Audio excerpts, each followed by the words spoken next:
हाय दोस्तों, शुरू करते हैं एक्सरसाइज 1.2। क्वेश्चन नंबर 1 है, state whether the following statements are true और फॉल्स, जस्टिफाई और आंसर्स। आपको ये स्टेटमेंट्स बतानी है, इनमें कौन ट्रू है और कौन फॉल्स है, और अपने आंसर को फिर जस्टिफाई भी करना है कि ऐसा क्यों है। सबसे पहले है, every irrational number is a real number, कि हर इरेशनल नंबर आपका रियल नंबर होता है। तो दोस्तों ये ट्रू है।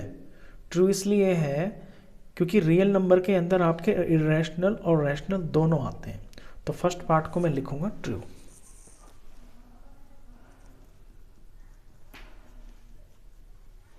इसे थोड़ा और एक्सप्लेन करता हूं।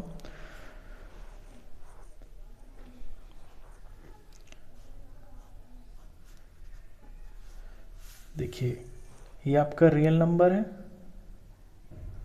रियल नंबर के अंदर आपके रैशनल नंबर और इरेशनल नंबर दोनों होते हैं। तो हर इरेशनल नंबर आपका रियल नंबर होता है। तो ये ट्रू है। लैंग्वेज में इसे लिखेंगे, since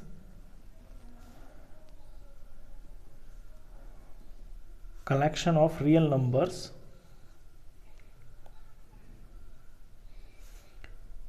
is made up of rational and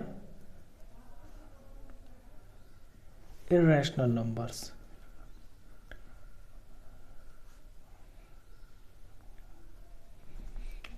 second part में कहता है,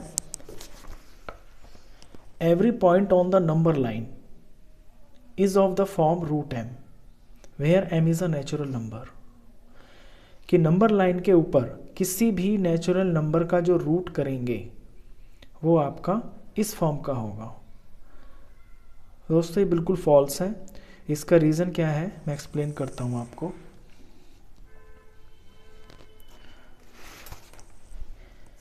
कि नेचुरल नंबर, जैसे कि नेचुरल नंबर तो आपके जो होते हैं पॉजिटिव नंबर्स होते हैं। जैसे कोई भी रैशनल नंबर है, 9 है। अब 9 का जब आप रूट करेंगे तो जो इसका आंसर होगा ना वो पॉजिटिव ही आएगा। हर नेचुरल नंबर आपका पॉजिटिव होता है। अब हर नेचुरल नंबर आपका पॉजिटिव होता है तो उसका जो स्क्वायर रूट है वो भी पॉजिटिव ही आएगा, हर बार पॉजिटिव आएगा। और ये कहता है कि every point on the number line is of the form this, कि नंबर लाइन के हर पॉइंट, नंबर लाइन का पॉइंट तो आपका -1 भी है, -2 भी है, -3 भी है। ये कहता है कि नंबर लाइन पे जो हर पॉइंट होता है वो आपका रूट m की फॉर्म का होता है, जहाँ पे m आपका नेचुरल नंबर होता है। तो ऐसा कैसे पॉसिबल हो सकता है कि नेचुरल नंबर है और उसका जो स्क्वायर रूट है वो आपका माइनस आ जाए? ऐसा तो हो ही नहीं सकता। तो इसलिए ये फॉल्स है। लैंग्वेज में लिखेंगे नो नेगेटिव नंबर। ये फॉल्स है। क्यों है? Because no negative number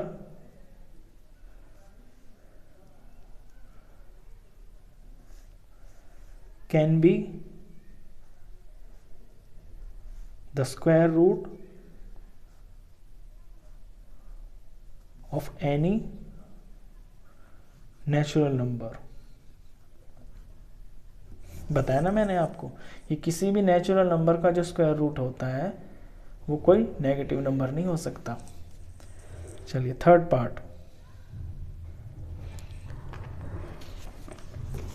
part में है, every real number is an irrational number, कि हर रियल नंबर आपका इरेशनल नंबर होता है।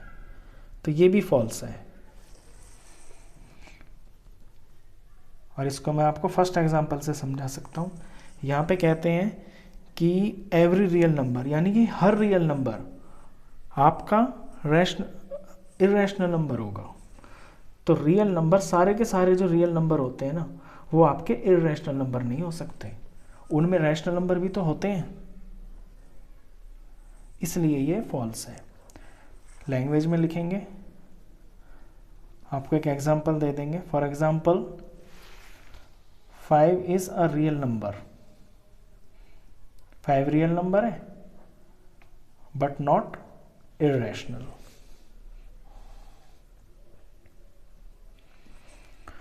तो जो रियल नंबर है वो रैशनल और इर्रेशनल दोनों मिलके होते हैं। ऐसा नहीं है कि जो सारे रियल नंबर होते हैं वो सारे ही इर्रेशनल होते हैं, इसलिए ये फॉल्स है। ये फर्स्ट क्वेश्चन था दोस्तों। चलिए सेकंड क्वेश्चन पे चलते हैं। Question number 2। क्वेश्चन 2 कहता है are the square roots of all positive integers irrational, कि सारे पॉजिटिव इंटीजर्स का जो स्क्वायर रूट निकालते हैं, जो आता है, क्या वो इर्रेशनल होता है? If not, give an example of the square root of a number that is a rational number. और अगर ऐसा नहीं है तो आप एक एग्जाम्पल से बताइए कि किसी नेचुरल नंबर का स्क्वायर रूट निकालिए और दिखाइए कि वो रैशनल है। तो पहले तो इसका जो आंसर है वो नो है, कि square root of all positive integers irrational नहीं होता है। अब समझाने के लिए मैं एग्जांपल देता हूं आपको। मान लीजिए कोई पॉजिटिव नंबर ले लिया, पॉजिटिव इंटीजर ले लेते हैं 4। अब 4 का स्क्वायर रूट करते हैं तो 4 का स्क्वायर रूट आपका 2 आएगा, और जो 2 है वो तो रैशनल नंबर है। तो सिंपल सा एग्जांपल है। और भी ढेरों एग्जांपल है, आप कुछ भी ले लीजिए। आप 9 ले लीजिए, 9 एक पॉजिटिव इंटीजर है, पॉजिटिव इंटीजर का आप स्क्वायर रूट करेंगे तो ये 3 आएगा, और 3 एक रैशनल नंबर है। तो ऐसे बहुत सारे एग्जांपल्स हैं, इसलिए ये नो है। चलिए थर्ड क्वेश्चन करते हैं इसका। थर्ड क्वेश्चन काफ़ी इंपॉर्टेंट है, ये पेपर में बहुत आता है, कंस्ट्रक्शन का क्वेश्चन है ये।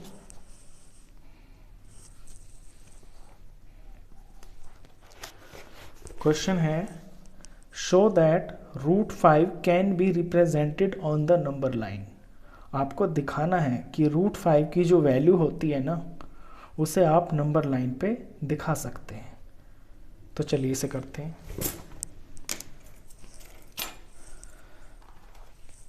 सबसे पहले तो आपको इसमें एक नंबर लाइन बनानी है।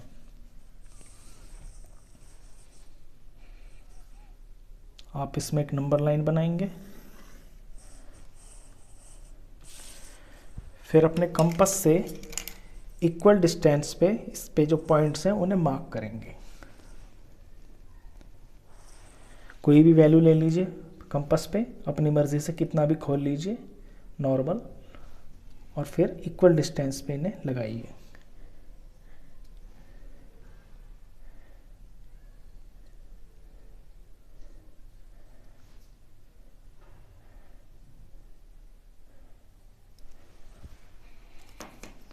मान लीजिए यहाँ मैं 0 ले लेता हूँ, तो यहाँ मेरा -1 हो गया, यहाँ 1 हो गया, यहाँ 2 हो गया, यहाँ 3 एंड सो ऑन। अच्छा, अब √5 की जो वैल्यू आपको दिखानी है ना, इसमें पाइथागोरस का थोड़ा सा आपको यूज़ करना है। देखिए √5 आपका कब आता है, हाइपोटेन्यूज में √5 आपका कब आएगा? जब इसकी एक साइड आपकी 2 हो, 2 का स्क्वायर आ जाएगा, एक साइड आपकी 1 हो तो 1 का स्क्वायर। यानी कि एक साइड अगर आपकी 2 है तो 2 का स्क्वायर, और दूसरी इसकी 1 है तो 1 का स्क्वायर, और अंडर रूट होता है आपका हाइपोटेन्यूज, तो आपकी √5 आ जाती है। तो यहाँ भी आपको एक राइट ट्रायंगल तैयार करना है, जिसमें आपको एक साइड तो लेनी है 2, तो मैं नीचे वाली साइड को 2 ले लेता हूँ, और यहाँ से ऊपर एक 90 डिग्री का एंगल बनाऊंगा पहले तो, क्योंकि राइट ट्रायंगल बनाना है।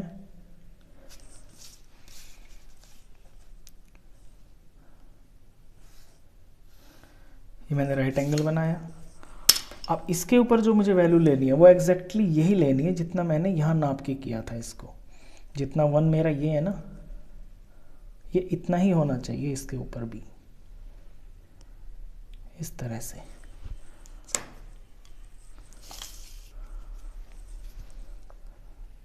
इसको मैं 2 से ज्वाइन कर दूंगा।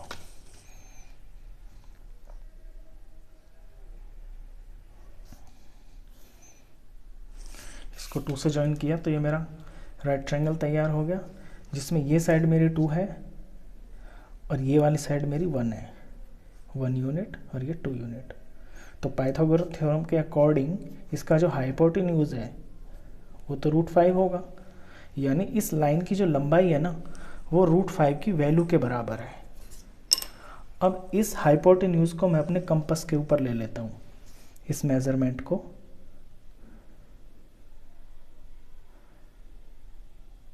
ये मैंने कंपास पे ले लिया। अब 0 पे रख के अपनी नंबर लाइन के ऊपर मैं इसे ऐसे कट कर देता हूँ। तो नंबर लाइन पे जहाँ ये कट हुआ है यही वैल्यू आपकी √5 है। ये 2 पॉइंट समथिंग आया है ना, 2.2 या 3 समथिंग होगा, यही आपकी √5 की वैल्यू है। आप इसे प्रैक्टिकल भी करेंगे ना, √5 की वैल्यू निकालनी आपको आती होगी डिवीज़न मेथड से, तो जितना यहाँ पे आएगा ना 2 point something, exactly number line के ऊपर भी उतना ही आएगा। तो ये क्वेश्चन काफ़ी इंपॉर्टेंट है, ये एग्ज़ाम में बहुत आता है। तो ये एक्सरसाइज आपकी 1.2 थी।